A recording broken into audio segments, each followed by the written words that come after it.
प्रहरी ने कंस को सूचना दी कि देवकी ने एक कन्या को जन्म दिया है।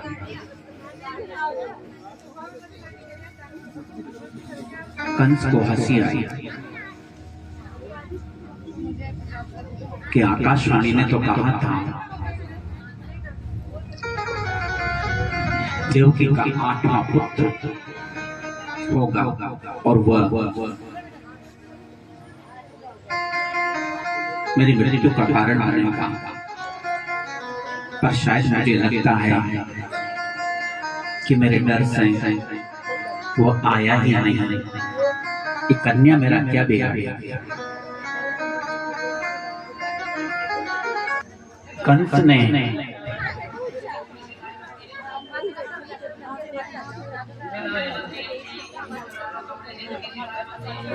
उस कन्या को मंगवाया। पता नहीं उस भगवान की क्या माया है, पता नहीं किस रूप में आ जाए, इसलिए मुझे सतर्क रहना चाहिए। उसने देवकी के गोद में से उस कन्या को छीन लिया। देवकी विलाप करती है कि कन्या तुम्हारा क्या बिगाड़े थे।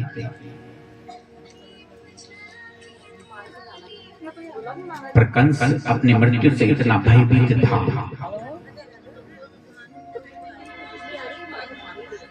कि उसने देवकी के हाथ से वो कन्या छीन कर और उसके कन्या के पैर पकड़कर और जो ही शिला पर चट्टान पर मारना चाहा, कन्या उसके हाथ से छूटकर आकाश में चली गई और जाते जाते चेतावनी दी कि मुझे क्या मारता है, तुझे मारने वाला तो इस धराधाम पर अवतरित हो चुका है।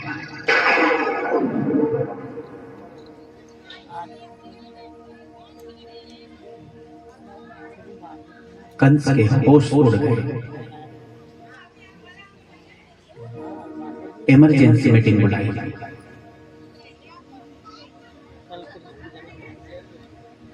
विचार किया कि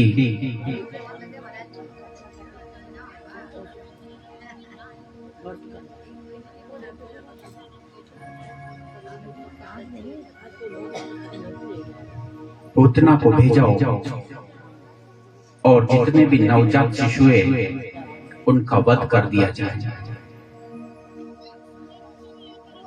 क्योंकि आजकल में ही उसका जन्म हुआ होगा। जितने भी नवजात बालक है उन्हें मार दिया जाए। ऐसी आज्ञा पूतना को दी और पूतना अपने कार्य के लिए रवाना हो गई। पूतना ने सुंदर स्त्री का रूप धारण किया, मानो स्वर्ग की कोई देवी हो।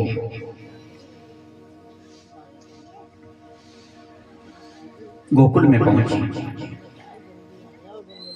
भगवान की माया के प्रभाव से उसे गोकुल में कोई बच्चे नजर नहीं आए और सीधी भगवान ने अपने द्वार पर उसे बुला लिया, क्योंकि भगवान भक्तों के रक्षक हैं। उनके होते हुए कोई अन्य बच्चे कैसे उतना मार पाती। भगवान ने सीधा अपनी ओर आकृष्ट कर लिया उसे। सीधी यशोदा जी के घर पहुंची।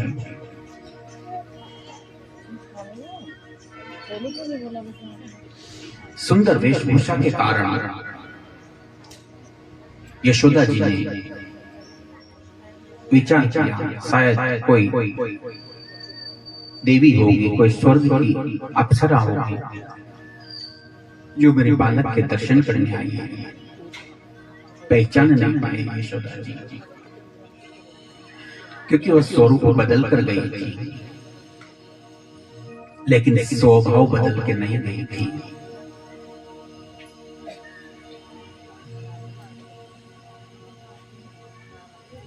भगवान के द्वार पर जाएं तो स्वरूप बदल कर नहीं, स्वभाव बदल कर जाएं।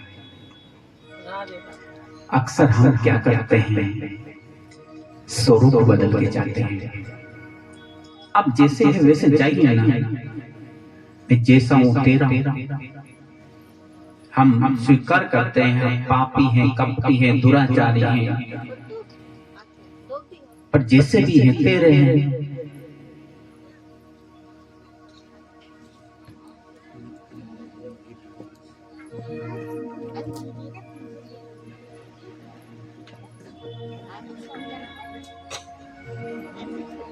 अच्छा, जब कोई दोषी व्यक्ति भी हो और वो अपने पूरे पूरे दोष मान लो, आप उसे मान लो सजा देना चाहते हैं और उसने पूरे अपने दोष कबूल कर लिए और वो आपको सरेंडर हो गया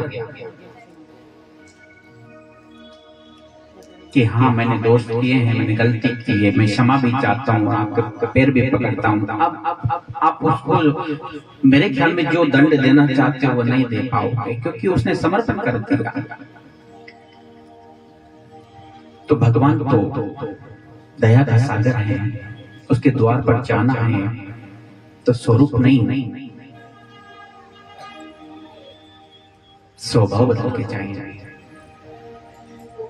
जैसा स्वभाव है उसी स्वभाव में जाए और कह दे कि मैं जैसा हूं तेरा, तू मेरा मैं तेरा।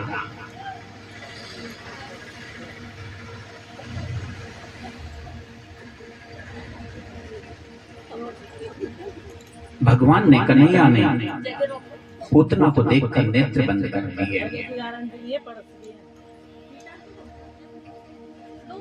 भगवान ने सोचा कि अगर मैं इसे दया भाव से देखूंगा तो मार नहीं पाऊंगा, और क्रोध भाव से देखूंगा तो स्वयं ही जलकर भस्म हो जाएगा।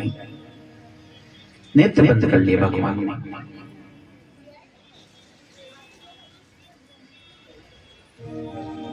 या फिर यूं समझिए कि नेत्र बंद करके मानो भगवान गणेश जी का आह्वान कर रहे हैं कि प्रभु आज मैं अपने जन्म की पहली लीला की शुरुआत करने जा रहा हूं। मानो गणेश जी की स्तुति कर रहे हो नेत्र बंद करके। जैसे हम कोई कार्य होता है, मांगलिक कार्य, तो गणेश जी की स्तुति करते हैं।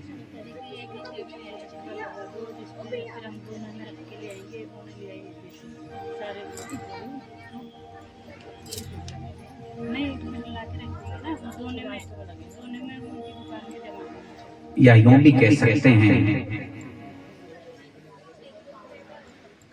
कि मानो मन ही मन भगवान भोलेनाथ का ध्यान कर रहे हो कि प्रभु समुद्र मंथन के समय भी आपने ही विषपान किया था, आज हम दुग्ध पान करेंगे, विषपान आप करना।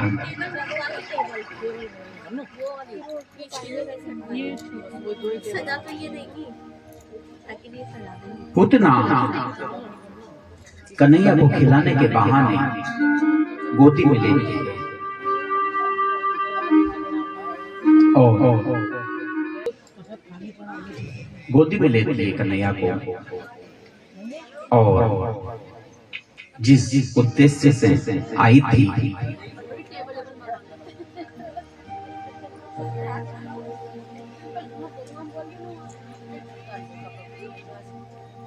अपने स्तन पर विष लगाकर वो स्तनपान कराने लगती है। ये पूतना कहते हैं पूर्व जन्म में राजा बलि की पुत्री रत्नमाला थी। जब भगवान राजा बलि को छलने गए वामन रूप धारण करके, तो रत्नमाला ने मन ही मन विचार किया कि ऐसा सुंदर बालक काश मेरे होता, मैं उसे स्तनपान कराती। इतना दिव्य स्वरूप था भगवान का कि बरबस ही उसका मन आकृष्ट हो गया। लेकिन जब अपने पिता बलि को भगवान ने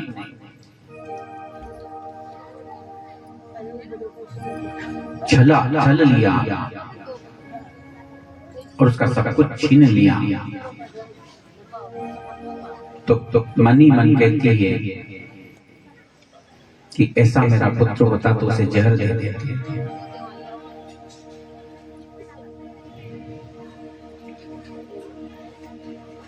भगवान ने उसकी दोनों इच्छाएं पूरी की। स्तनपान भी कराया और जहर भी दिया भगवान को। जब स्तनपान कराने लगी तो भगवान ने उसे ऐसे पकड़ लिया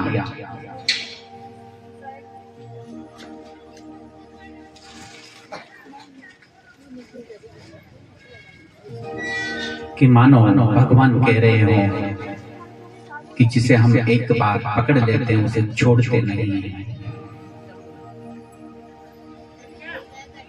जिसे थामे एक बार हाथ उसका न छोड़ता, भक्तों का सांवरा भरोसा नहीं तोड़ता। पूतना छुड़ाने का प्रयास करती है लेकिन भगवान छोड़ते नहीं। दुग्ध पान करते करते उसके प्राणों का पान करने लगे।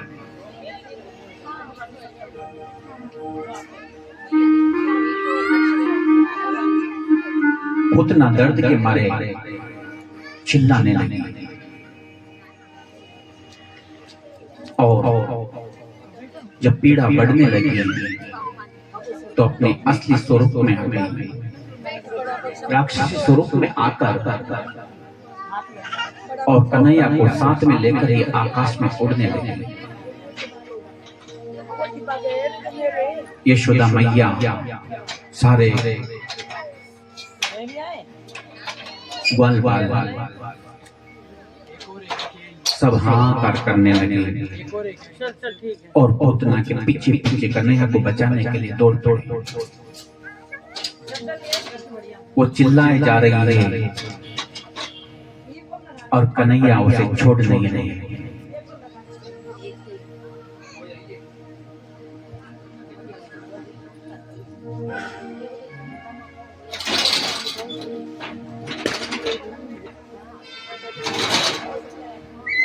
उसकी गर्जना से दिशाएं गूंज उठती है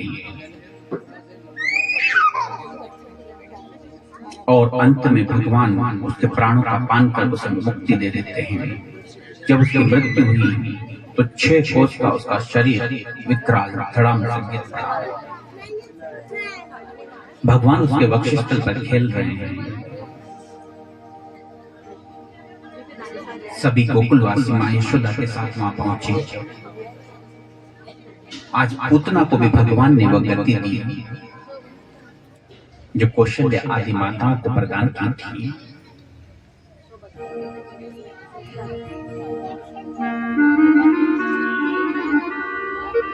क्योंकि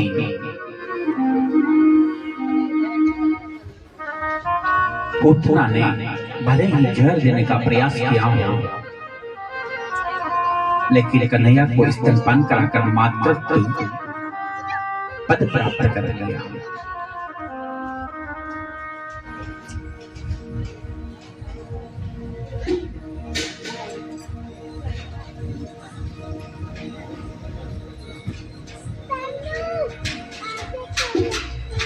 सारे ब्रजवासी गोपियां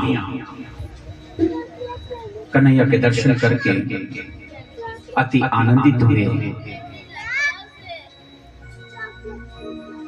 भगवान को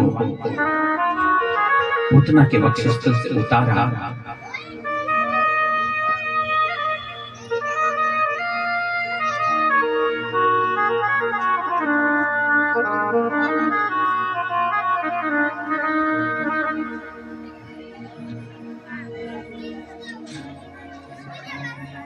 भगवान का कितना सौम्य स्वभाव है, जिसे मारता है उसे तार भी देता है। अपराधी पर भी क्रोध नहीं है। हो मैं जानू निज नाथ स्वभाव,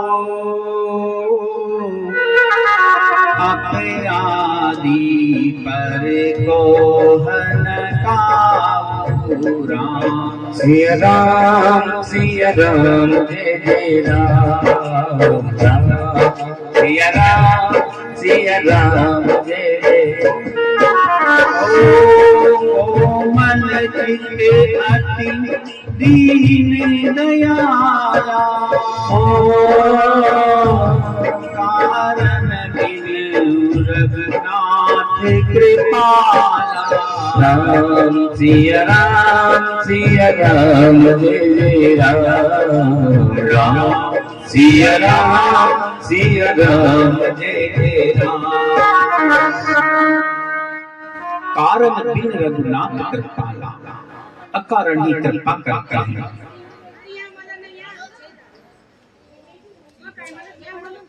जो बुजुर्ग माता बहनें नीचे बैठने में सक्षम न हो वह कुर्सी पे बैठ जाएं। कल भी हमें ऐसी सूचना मिली थी कि उन्हें नीचे बैठने में कुछ परेशानी हुई थी, हमें बताया था, तो उनके लिए कृपा करके आप कुर्सी उन्हें दे देना अगर ऐसा लगे तो आपको।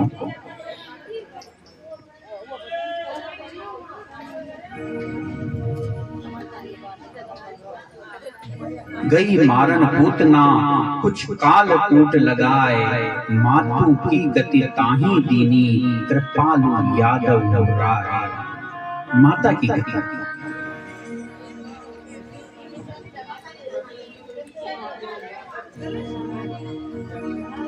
कितना प्यारा है वो। सभी गोकुलवासी कृष्ण कन्हैया को अपनी गोदी में लेकर अति आनंदित होते हैं उसके मनमोहक छवि देखकर।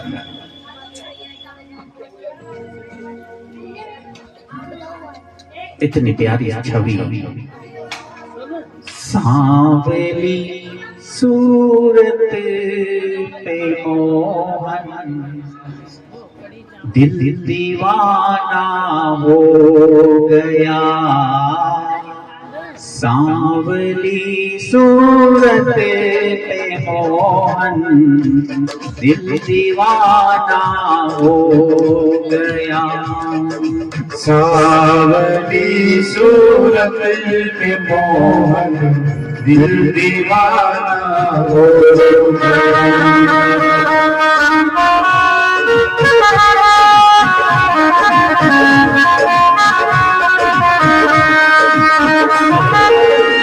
दिल दीवाना हो गया मेरा, दिल तो हो गया मेरा, दिल तो पागल हो गया। सावली सावली सावली सोनते मोहन दिल दीवाना हो गया।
पूतना के बाद भगवान भोलेनाथ ने सोचा कि प्रभु की हर लीला में हम उनके दर्शन करने जाते हैं।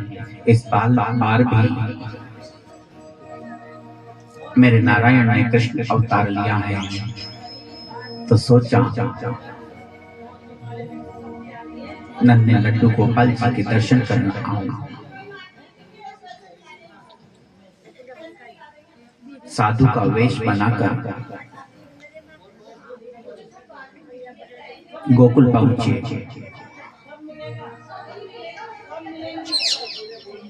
माँ यशोदा के द्वार पर जाकर अलग जगाया। माँ यशोदा ने सोचा शायद कोई भिक्षा मांगने आया होगा। माँ यशोदा थाल सजाकर भिक्षा लेकर आई। भगवान कहते हैं कि हे माँ, हमें ये भिक्षा नहीं चाहिए। हीरे मोती सोने चांदी से हमें कोई काम नहीं है।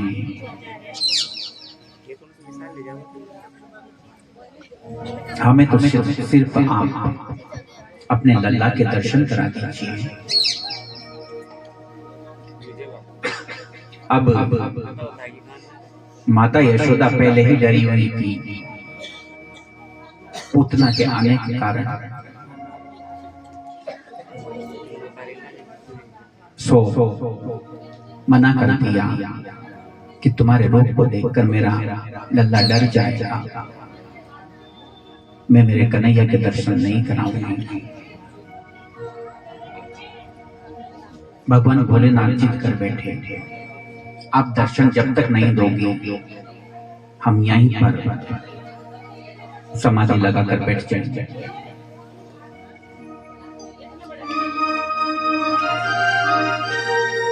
और जब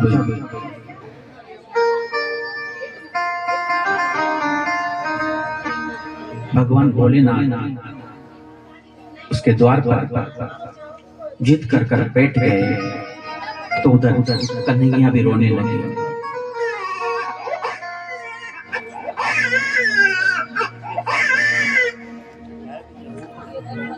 माता यशोदा चुप कराती है, पर बस रो ही जा रहे हैं, रो ही जा रहे हैं।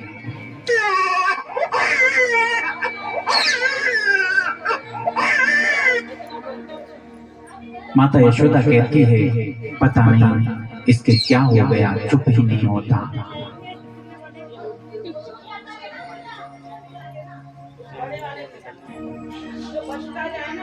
और भगवान भोलेनाथ की जिद को देखकर माता यशोदा लल्ला के दर्शन कराने के लिए भोलेनाथ के नजदीक लेकर आई।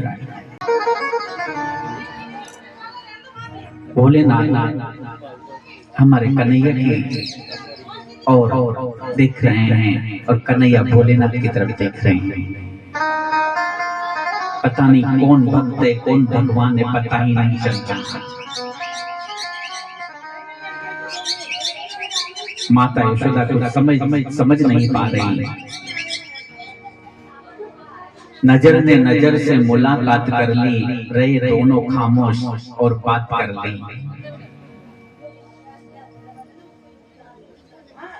भगवान भोलेनाथ को देखकर कन्हैया मुस्कुराने लगे।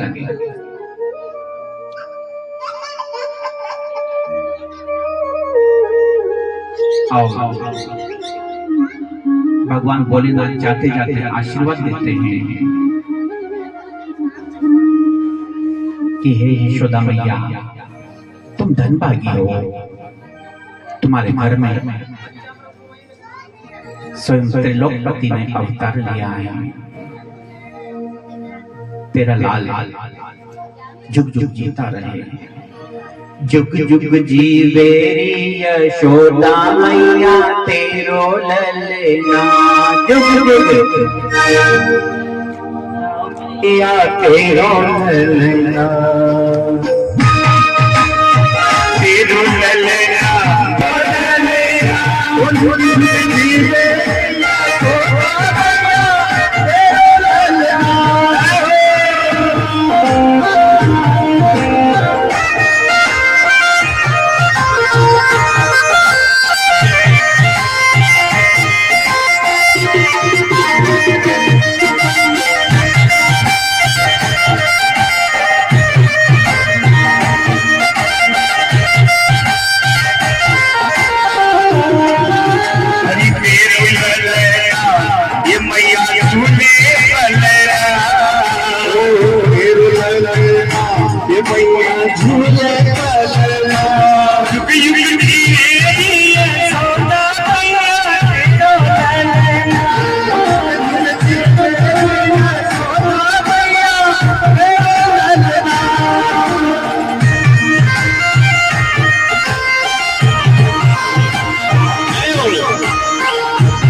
जिसके पैरों की दासी कहलाती है माया,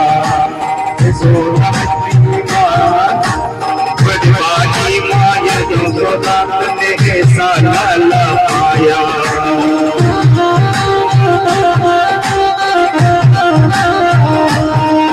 अरे बदमाशी माया सोना ने ऐसा लाला पाया।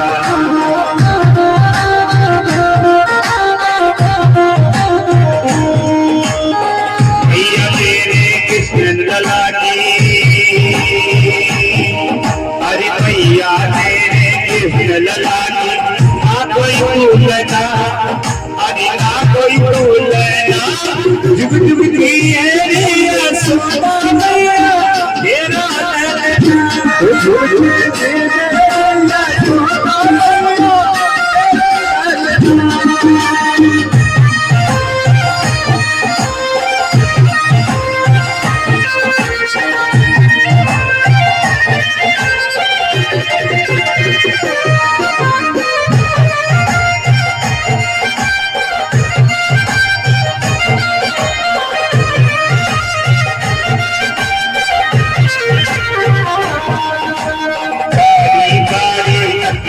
मैया घबरा ले तारी तारी अटिया मैया घबरा ले तारी तारी अटिया मैया घबरा ले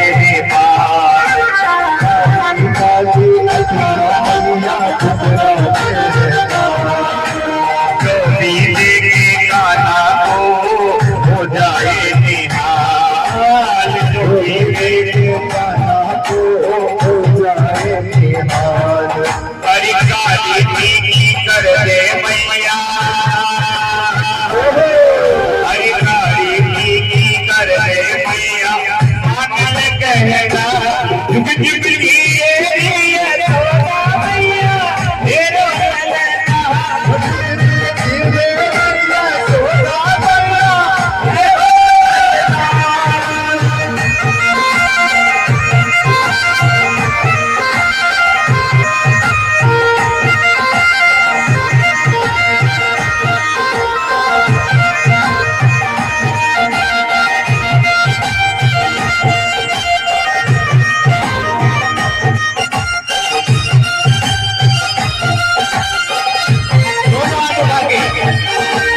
धन्य हुई नगरी माँ, धन्य हुआ वृंदावन, धन्य हुई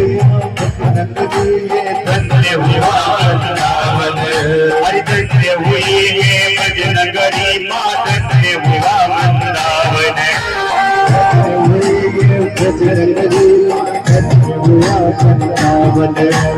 पाव तेरे नाना के पड़ गए हो गई धरती पावने, तेरे आगे बढ़ गए हो गए धरती पावन, देवता की चाहे पाना ये दर्शन करना, देवता की चाहे पाना दर्शन करना, जुग जुग की यशोदा मैया तेरा ललना, जुग जुग की यशोदा मैया तेरा ललना, युग युग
मैया झूले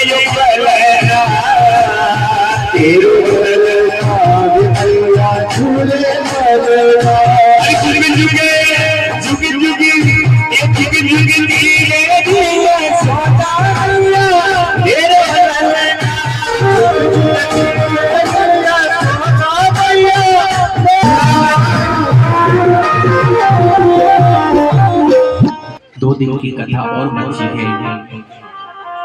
खुशियों के पल जल्दी निकल जाते हैं और ये समय बार बार नहीं आता, इसलिए जो आनंद लेना चाहे वो ले सकते हैं। इसका पूरा भरपूर फायदा उठाएं। समझना सत्संग के पल जीवन में कभी कभी आते हैं उसका पूरा पूरा पुण्यार्जन प्राप्त करें। भगवान भोलेनाथ कन्हैया को आशीर्वाद देकर और दर्शन प्राप्त करके कैलाश पर पहुंचे। इधर कन्हैया ने जब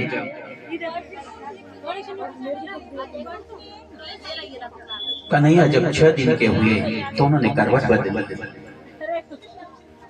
तो इसी प्रसन्नता से नंद बाबा ने उत्सव मनाया। खूब पकवान बनाए गए, घर आंगन सजाया। माँ यशोदा ने लल्ला को नहला धुला कर स्वच्छ वस्त्र पहनाकर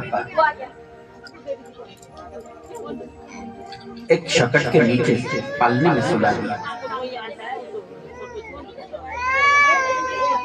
उसी क्षण कंस का भेजा हुआ एक राक्षस दैत्य जिसका नाम अंकश था, शकट पर आ बैठे और भगवान को मारने का प्रयास किया।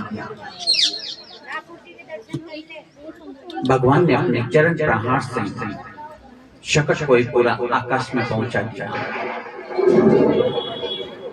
और वह शकट धड़ाम से नीचे जमीन पर गिरा और उसका राक्षस का उद्धार हुआ। उसे भी भगवान ने संगति दी। इसके बाद प्रणव आता है। कंस अपने अलग अलग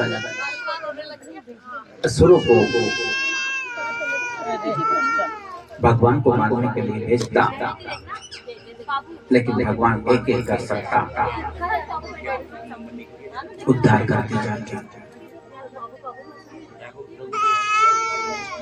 त्रिनावत आया पवंडर के रूप में भगवान को मारने के लिए। सारा गोकुल धूल के गुबार से भर गया।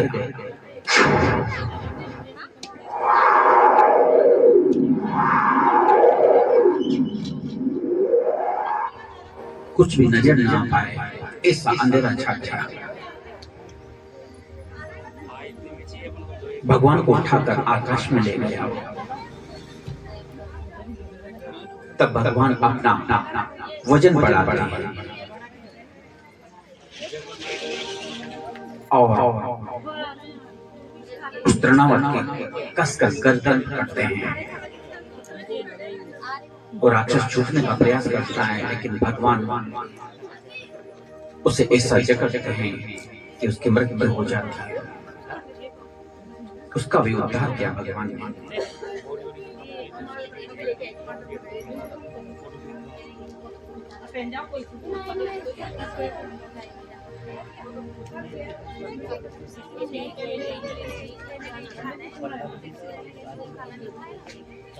नंद बाबा जी के घर एक बार गर्गाचार्य जी पधारे।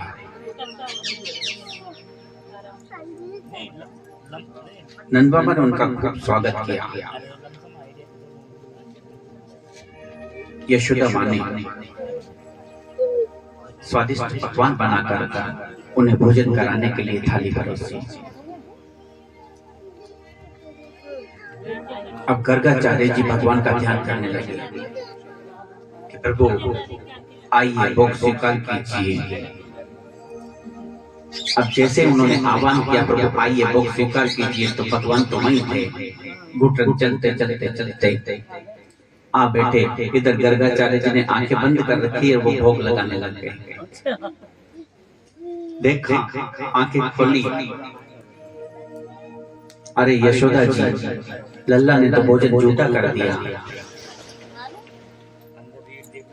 यशोदा माँ दोबारा दूसरी थाली लगाकर लाती है। फिर गर्गाचार्य जी नेत्र बंद कर भगवान का ध्यान करते कि प्रभु आइए भोग स्वीकार कीजिए। कन्हैया दोबारा फिर भोजन करने लग जाते हैं उनकी थाली में। गर्गाचार्य जी नेत्र बंद कर भगवान का आह्वान करते हैं और भगवान वहीं बैठे हैं। अब इसमें भगवान का क्या कसूर है? गर्गाचार्य जी देखते हैं कि लल्ला ने फिर भोजन झूठा कर दिया। तो माँ यशोदा लल्ला को गोदी में उठाकर ले जाती हैं और दूसरी थाली लगाकर भगवान गर्गाचार्य जी को भोजन कराती है। नंद बाबा कहते हैं कि आप हमारे दोनों पुत्रों का नामकरण करें। आपसे प्रार्थना है कि आप हमारे कुल गुरु हैं, दोनों पुत्रों का नामकरण करें। गर्गाचार्य जी कहते हैं कि अगर मैं यहाँ पर आपके भवन में नामकरण करूंगा तो कंस को यह सूचना मिल जाएगी, क्योंकि मैं तुम्हारा कुल गुरु हूँ, और वो बच्चों को अहित न कर दे। इसलिए इनका नामकरण गौशाला में करेंगे। कल प्रातः काल आप बच्चों को गौशाला में लेकर आइए। अरे इस पर प्रसाद बट जाएगा, उधर रख दो। यहाँ पर गर्गाचार्य जी एक इशारा ये भी कर रहे हैं कि सबसे पवित्र जगह अगर इस दुनिया में है तो वह सिर्फ एक गौशाला है।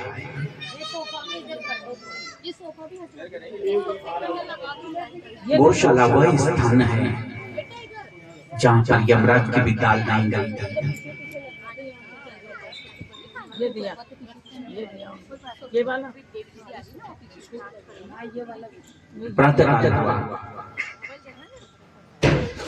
नंद बाबा देवी यशोदा और रोहिणी के साथ दोनों लल्लाओं को लेकर गर्गाचार्य जी के पास गौशाला में पहुंचे।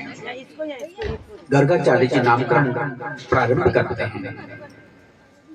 कहते हैं, अयम ही रोहिणी पुत्रो रमयन् सुहृदो गुणे आख्यासते राम इति बलादिक्यात् बलम् विदु। ये जो रोहिणी का पुत्र है, इसलिए इसका नाम रोहिणी है। यह अपने गुणों से सबको आनंदित करने वाला होगा, इसलिए इसका दूसरा नाम राम भी होगा। राम माने जो आनंद प्रदान करे प्राणी मात्र को। जिस नाम के उच्चारण से हृदय आनंदित हो जाए वो नाम है राम, और यह अतुलित बलशाली होगा, इसलिए इसका एक नाम बलराम भी होगा। बोलिए बलराम महाराज की।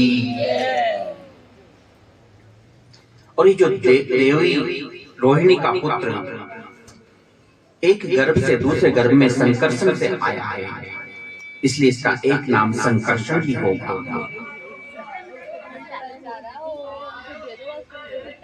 ये जो यशोदा का पुत्र है, ये कई बार कई रूपों में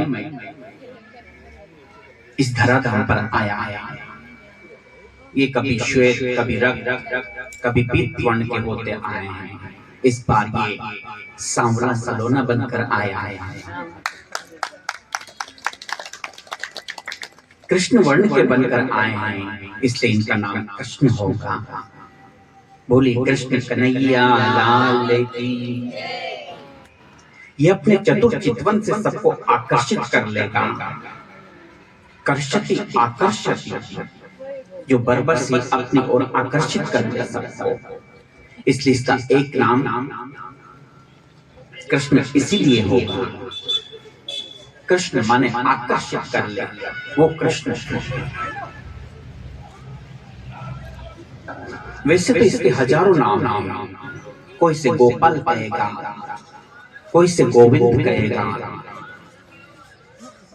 और जो इस रहस्य को जानते हैं कि कभी वासुदेव का पुत्र भी रहा है, तो इसे लोग वासुदेव भी कहेंगे। इनके गुणों का वर्णन कहां तक करूंगा, बस ये समझिए कि ये नारायण के समान हैं।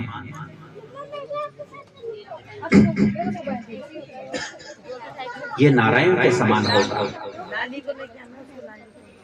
नंद बाबा पूछते हैं अब जब जब सब माता पिता अपने बच्चों का भाग्य दिखाते हैं, कुंडली दिखाते हैं, ज्योतिष को तो पूछते हैं कि भाई ये क्या बनेगा, क्या करेगा।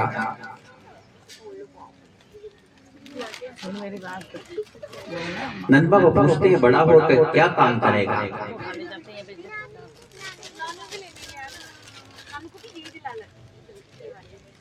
बोले गाय चराएगा,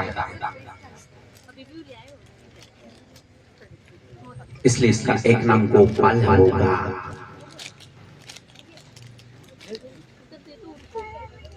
नंद बाबा पूछते हैं कि और भी कुछ काम करेगा क्या ये गाय चराने के अलावा। बोले हाँ करेगा ना। क्या करेगा? बोले चोरी करेगा।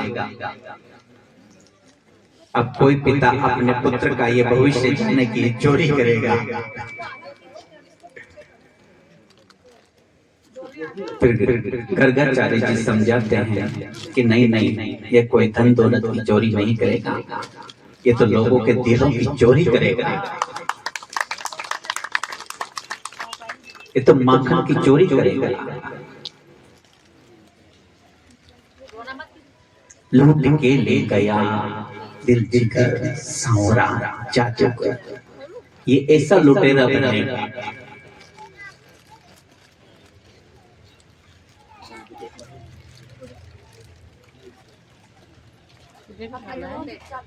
नंद बाबा पूछते हैं इसकी शादी वादी भी होगी क्या?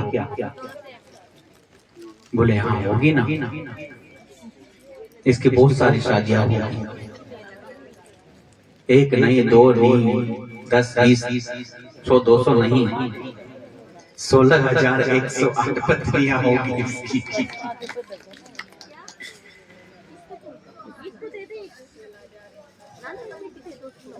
इस प्रकार गर्गाचार्य जी ने भगवान का नामकरण किया। एक बार यशोदा मैया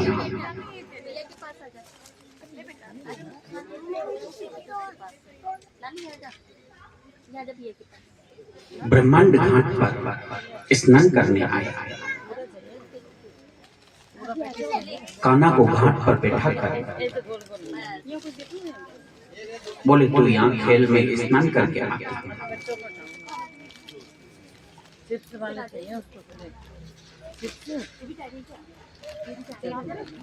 जब पृथ्वी माता ने देखा कि आज भगवान पहली बार अपने महलों से बाहर, घर के बाहर आए हैं और मुझ पर अपना चरण रखा है, तो पृथ्वी माता अति प्रसन्न हुई और भगवान को एकांत में देखकर प्रकट हो गई। प्रेमाश्रु बहने लगी, हाथ जोड़कर प्रार्थना करती है, हे प्रभु आज आप पहली बार आपने मेरे सिर पर अपने श्री चरण रखे हैं। पहली बार आप मेरे द्वार पर आए हो, मैं आपकी क्या सेवा करूं? मेरे पास तो आपको देने के लिए कुछ भी नहीं है।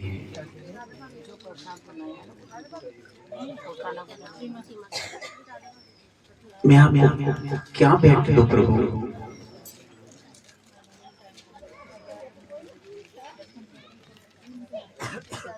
आपको क्या अर्पण करूं प्रभु? यही बात शबरी ने कही थी प्रभु श्री राम से। प्रभु मैं आपको क्या अर्पण करूं? हो के विद्या स्तुति करऊं तुम्हारी, अधम जात में जड़ मति भारी। राम सिया राम जय जय राम। राम सिया राम जय जय राम।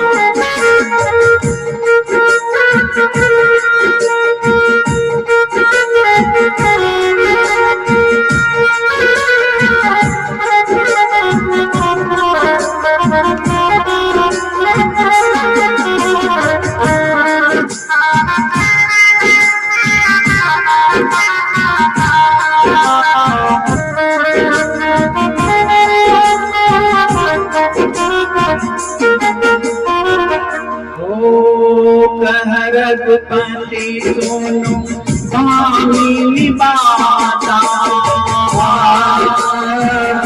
मानव एक भगति करिनाता। राम सिया राम जय जय राम सिया राम जय जय। यही मेरी स्तुति करूं तुम्हारी। प्रति माता कहती मेरे पास तो कुछ भी नहीं है, आपको क्या भेंट करूं प्रभु। भगवान कहते हैं हे माते, आपके पास तो वो है जो किसी के पास नहीं है, जो धैर्य आपके पास है, जो सहनशीलता आपके पास है, वो किसी के पास नहीं है। आपके गोद में देवता भी रहते हैं और राक्षस भी रहते हैं, आपके गोद में दुष्ट भी रहते हैं और सज्जन भी रहते हैं, पापी भी रहते हैं और पुण्यात्मा भी रहते हैं। आप सबको स्थान देते हो माते। एक बार तो जन्म देने वाली माँ भी अपने मृत पुत्र को अपने से दूर कर देती है, उसे भी आप अपनी गोदी में स्थान देती हो। आपकी रस तो अति पावन है माते।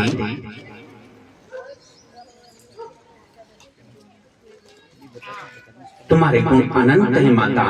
मैं तुम्हारी परम पावन मिट्टी जो मेरे परम भक्तों की चरण रस से सनी हुई है, उसका भोग स्वीकार करता हूँ।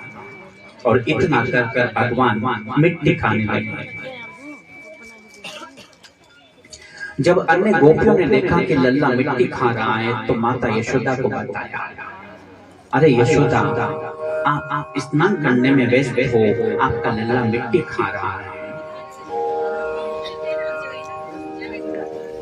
माता यशोदा आती है लल्ला के पास, पूछती है, बोले तुमने मिट्टी खाई?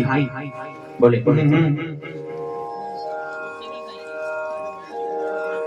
फिर मुंह में क्या है? दिखाओ। कन्हैया कहते मैंने मिट्टी नहीं खाई। तो नहीं खाए तो छुपा छुपा है, दिखा। भगवान ने मुंह खोला और पहले लीला में ही पूरा ब्रह्मांड दिखा दिया। बोली कृष्ण कन्हैया लाल की।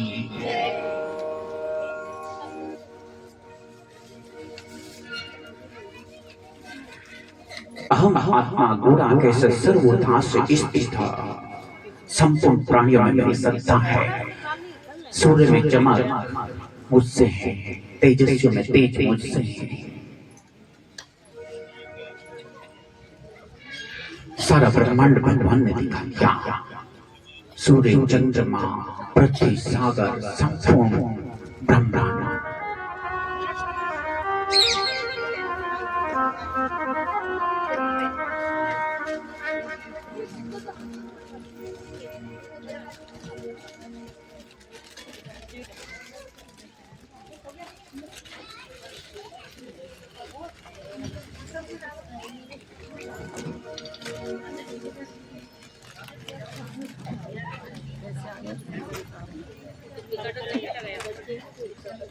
रोज ले जाते रहते और तो 5 रुपए लेके लगेगा, कल 10 रुपए लगेगी। चोर है ना, चोरी करते। हम लेके जाते हैं ना घर के लड़के, तो पैसे ले जाते हैं। तो 5 रुपए लेगी, कल 10 रुपए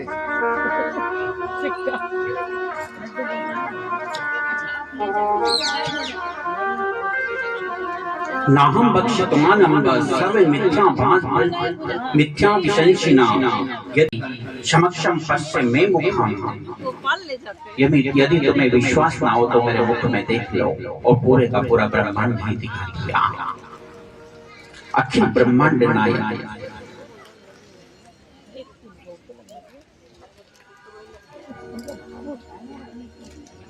भगवान श्री राम अपने अवतार में मर्यादा में रहे। कभी नहीं कहा कि मैं भगवान हूं, और अपना कृष्ण कन्हैया कहता है कि मुझसे परे कुछ भी नहीं है।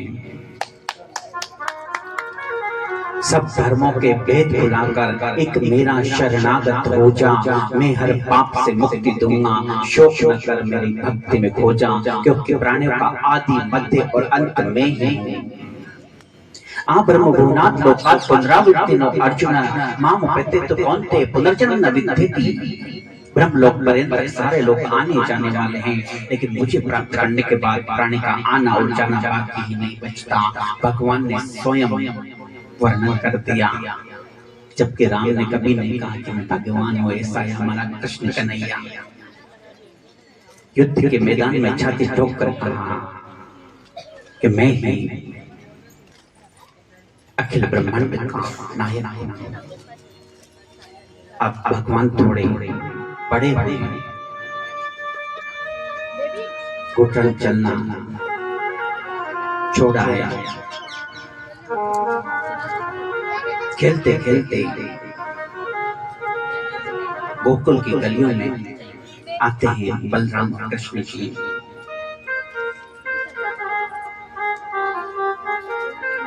पैरों में घुंघरू बांधे हैं,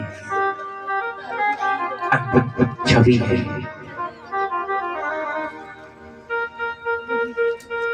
कभी बछड़ों के साथ खेलते हैं, कभी अन्य बच्चों के साथ में खेलते हैं। इस प्रकार सबको सुख पहुंचाते हैं। अब कान्हा के मित्र बने, मन सुखा धन सुखा, श्री दामा मधुमंगल भगवान की मंडली तैयार हुई। भगवान का प्रत्येक कार्य प्राणी मात्र के कल्याण के लिए होता है।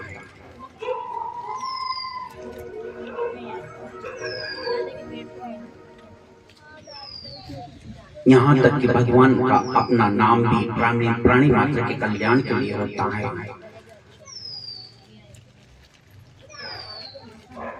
और गोकुल के जो गोपाल थे, गोपियां थी, वो कुछ साधारण नहीं थी। सभी देवतागण गोपियों का ग्वाल वाला रूप धारण करके भगवान की सेवा के लिए आए थे।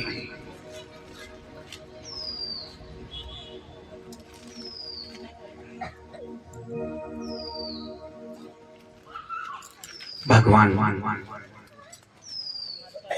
चोरी करने की शुरुआत करते हैं। जैसा गर्गाचार्य जी ने भविष्य बताया था, भगवान का चोर भी बड़ी। अब भविष्य तो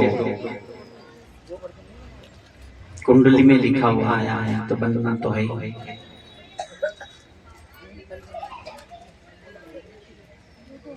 कन्हैया के मित्र कहते हैं कि कन्हैया, हमने तो कभी चोरी की नहीं और हमें चोरी करना आता भी नहीं। बोले उसकी चिंता तो मत करो, इस काम में तो हमने पीएचडी ले रखी है, एक्सपर्ट है, हम सब सिखा देगा तुमको।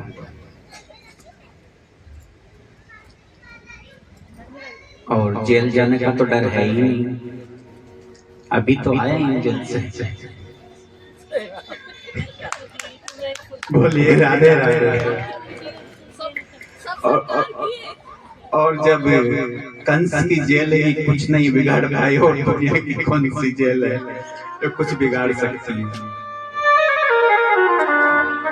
कन्हैया के मित्र कहते हैं कि देखो कन्हैया, पहले ट्रेनिंग घर से ही लेते हैं कि पकड़े भी गए तो कुछ नहीं होगा।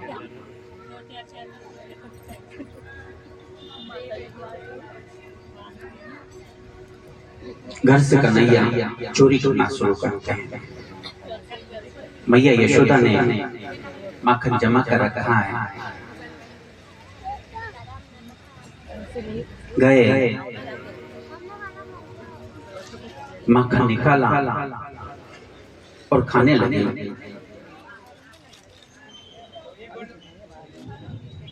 माता आई, बोले लल्ला क्या कर रहे हो? बोले कछु नहीं। फिर ये मटकी के पास में बैठे हो, बोले वो माखन में चींटी गिर गई थी, निकल रहा था। तो तू चींटी हाथ से निकल रहा था, मुंह से निकल रहा था।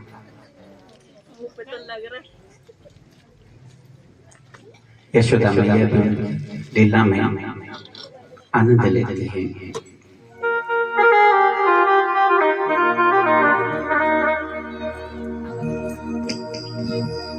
मैं यशोदा कहती है कि ऐसे हरि में समझाओ तो ये कन्हैया में समझाओ कोई, हरे माखन की,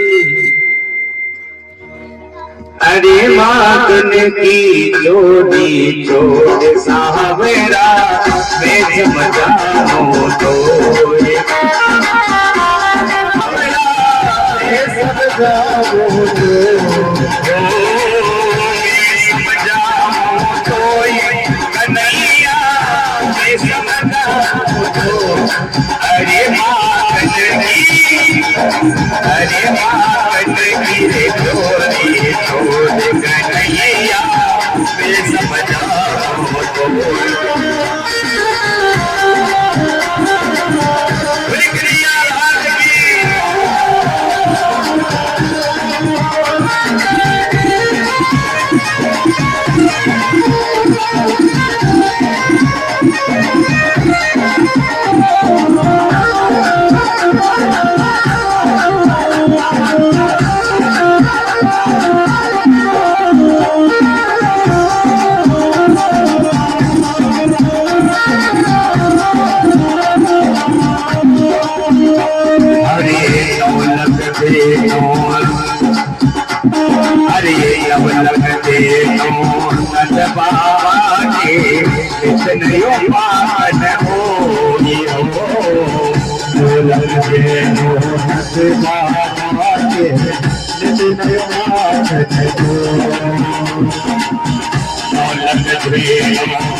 फिर भी चोरी करेगा लाज शर्म नहीं कोई, हरे माखन की चोरी चोर कन्हैया में समझाओ तो ये, हरे कन्हैया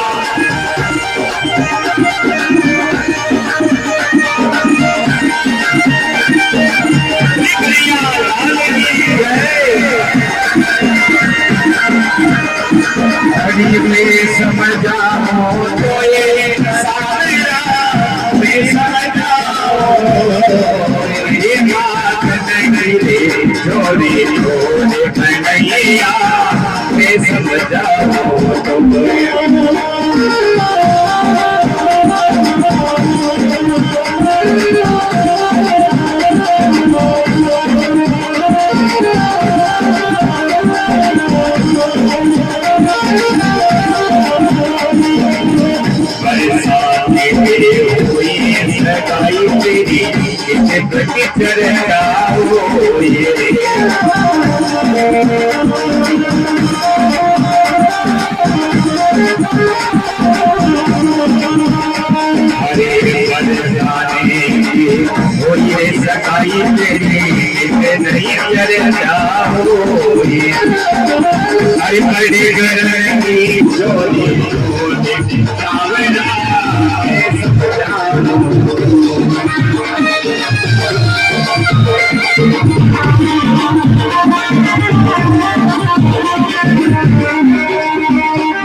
हरे माखन की चोरी चोर सावरा में समझाओ,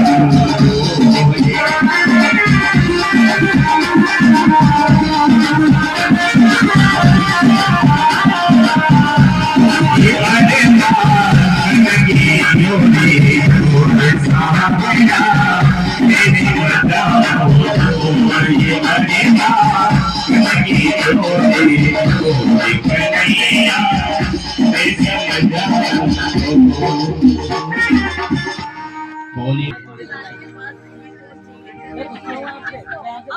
गोपियों के घर जाकर माखन चोरी लुटाए करते हैं। अच्छा, इसमें यह भी है कि जिस दिन भगवान माखन चोरी नहीं करने जाए, उस दिन गोपियां भी उनके बिना नहीं रह पाती।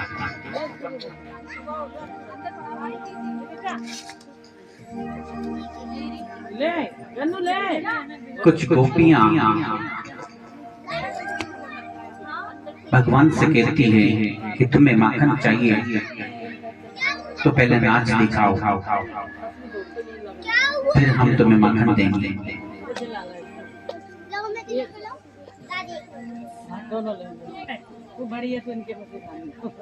अब जिनके घर में ही 9 लाख गायें हो, उन्हें माखन की क्या आवश्यकता है। लेकिन प्राणी मात्र को, अपने भक्तों को सुख पहुंचाने के लिए, आनंद पहुंचाने के लिए भगवान ने माखन चोरी की भी लीला की। और जब गोपियां कहती है कि पहले नाचो, शेष महेश गणेश दिनेश सुरेशों जाहि निरंतर धरावे, जाहि अनादि अनंत खंड अछेद अभेद सुवेद बतावे, नारद से सुख व्यास रटे, पची हारि तमो पुण्य पार न पावे, ताई अहिरन की छोरियां चचिया बच्चा छपे से नाच नचावे। प्रेम की बलिहारी। एक बार गोपियों ने सोचा आज इसे रंग के हाथों पकड़ेंगे, कि घर जाकर माँ से कहता है कि मैं माखन की चोरी नहीं करता, और उल्टा इल्जाम हमारे ऊपर ही लगा देता है। मटकी बांध दी और ऊपर घंटी लटका दी कि जैसे ही माखन चुराने आएगा घंटी बजेगी और हम इसे पकड़ लेंगे। कन्हैया अपनी पूरी टीम के साथ पहुंचे। मटकी थोड़ी ऊंची थी। कन्हैया ने देखा कि गोपियों ने आज मुझे पकड़ने के लिए पूरी प्लानिंग करी है। यहाँ तक कि घंटी भी बंदी है।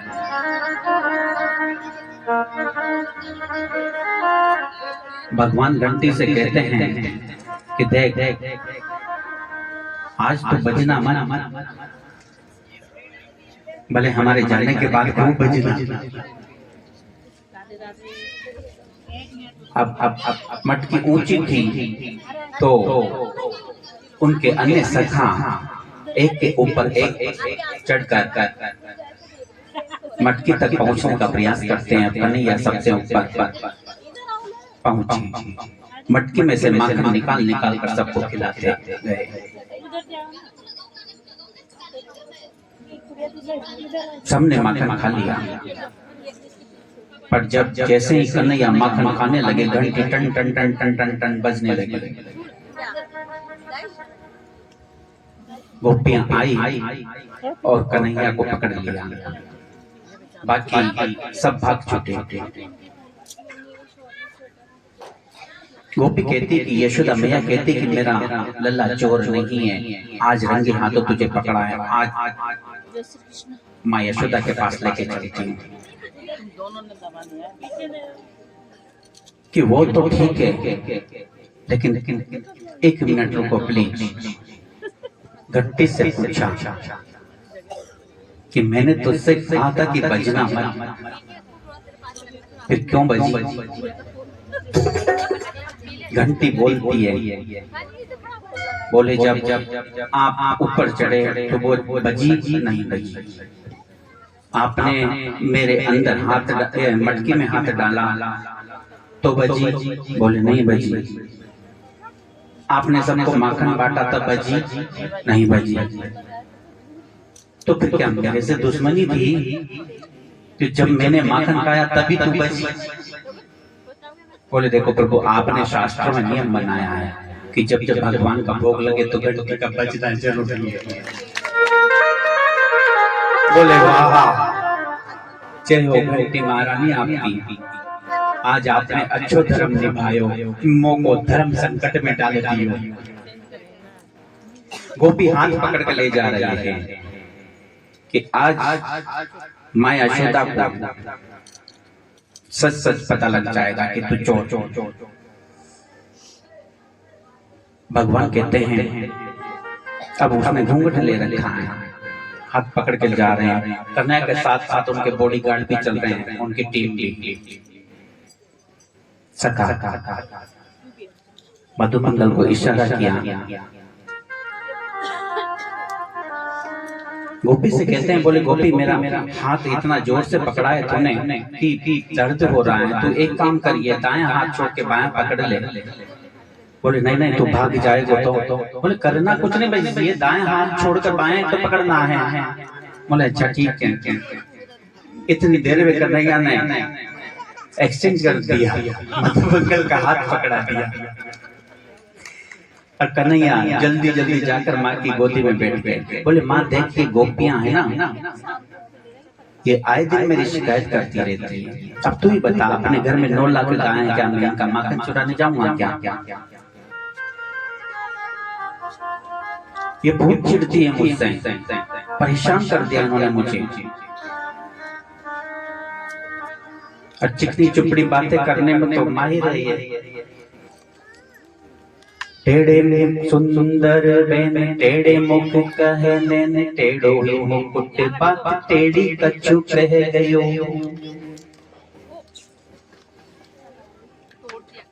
इतने में ही वो गोपी हाथ पकड़ कर आई, आवाज लगाई, यशोदा यशोदा बाहर आओ। तुम कहती हो ना कि तुम्हारा पुत्र चोरी नहीं करता, आज खुद देख लो। और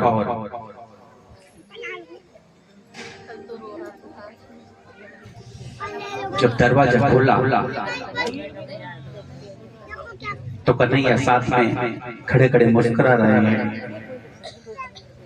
गोपी कन्हैया को देखकर दंग रह गई। यशोदा मैया कहती हैं कि पहले ढंग से देख तो ले कि पकड़ कर किसको लाई है, तेरे बेटे को पकड़ कर लेके आई है। बोले देख माँ मैंने कहा था ना कि झूठी शिकायतें लेके आती है, वो तो आज अच्छा है कि मैं नहीं था और अपने बेटे को पकड़ के ला रही और इल्जाम मुझ पर लगा रही है।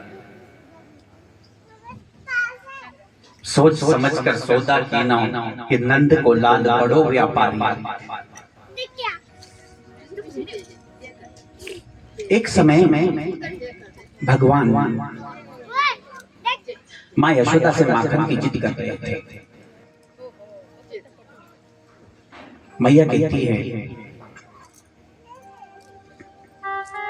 कुछ काम में व्यस्त थी। बोले देखो चंदा मामा देखी, वो मैं तुझे चंदा मामा ला कर दूंगी। कन्हैया जिद कर बैठे कि मुझे तो चंदा मामा ही चाहिए। अब माँ परेशान हो गई, थाली में पानी भरा और चंदा मामा दिखाया। बोले ये रहा। कन्हैया ने छपाक से पूरा पानी बिखेर दिया। बोले कहाँ है चंदा मामा? फिर बहलाने का प्रयास करती है, देख कन्हैया मैं तेरे लिए अच्छी दुल्हन लेके आऊंगा। तो कन्हैया जिद कर बैठते हैं कि फिर मेरा ब्याह कराती क्यों नहीं? तो एक गुड़िया ला कर देते हैं। कन्हैया बोलते हैं ये कोई दुल्हन है मेरी, उठा कर फेंक दी। पंडित जी देखो संभालो सामान। पंडित जी एक मिनट। माँ यशोदा कहती कि देख कन्हैया तेरी सगाई तो बहुत आती है, लेकिन फिर जात सगाई जो देखने आते हैं ना तुझे वो वापस आते ही नहीं है, क्योंकि तू चोरी करना छोड़ता नहीं है। पूछते हैं कि लड़का क्या काम करता है? बोले चोरी करता है। तेरे आस पड़ोसी के देते हैं कि माखन चोर है। अब तो कन्हैया जिद कर बैठे कि नहीं भैया, ब्याह तो को कराना ही पड़ेगा। और क्या कहते हैं, राधिका गोरी से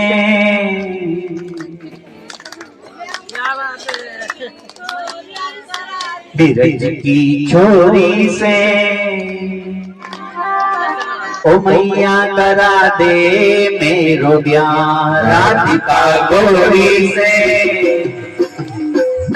बिरज की जोड़ी से ओ मैया करा दे मेरो ब्याह।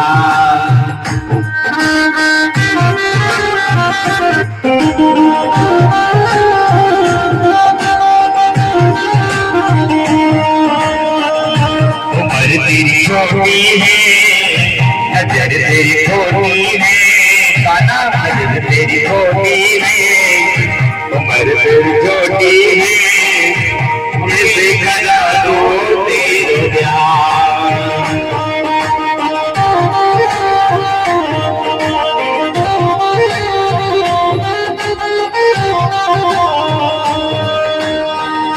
अरे ये बचपन है प्यार का, अरे ये बचपन है प्यार का, राधिका गोरी से रज की छोरी से मैया करा दे मेरो ब्याह।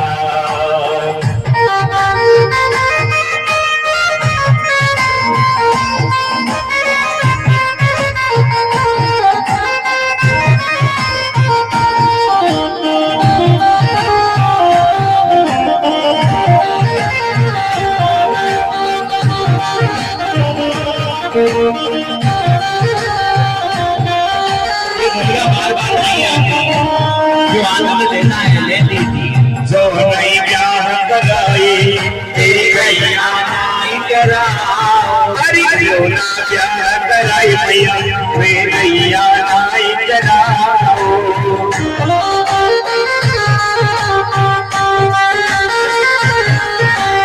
आज के बाद मेरी मैया तेरी बेटी पर ना आओ, आज के बाद मेरी मैया तेरी बेटी पर ना आओ।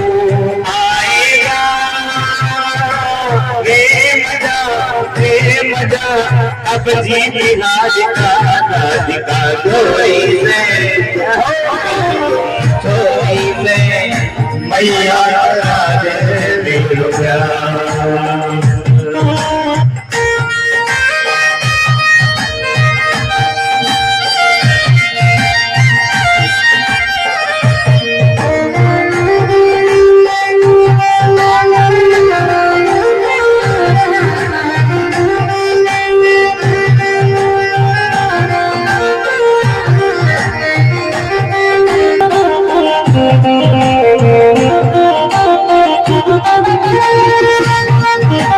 चंदन की चोटी पर मैया तुझको देखाओ, चंदन की चोटी पर मैया तुझको देखाओ।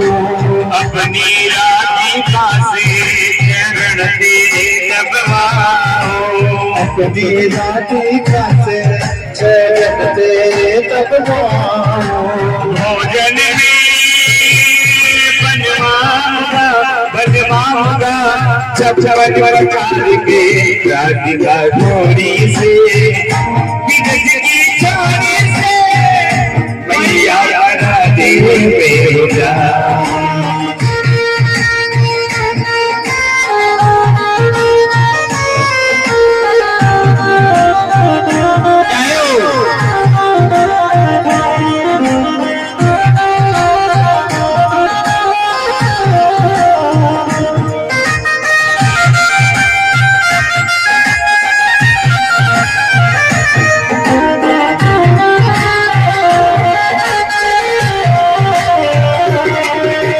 छोटी सी दुल्हनिया जब अंगना में डोलेगी,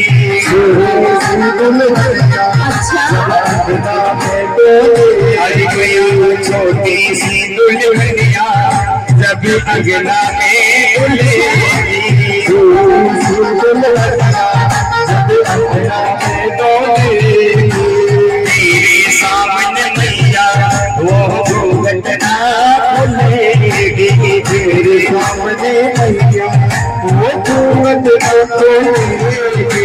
नामों से जात हो काट हो तेरे द्वार पर राधिका थोड़ी से विरह की थोड़ी से भैया रहे मेरा अरे बंधन में प्यार का विरह की थोड़ी से भैया रहे मेरा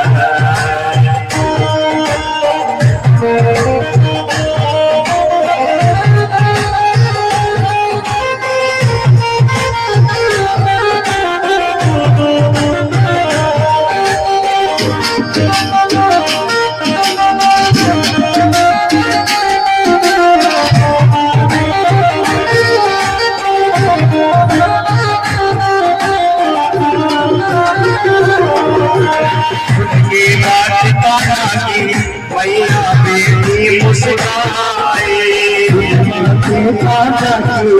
भैया बेटी मुस्काए अरे लेके भैया भैया इबड़े से अपने लगाए लेके भैया भैया इबड़े से अपने लगाए नजर कहीं लग जाए ना मेरे राधिका थोड़ी से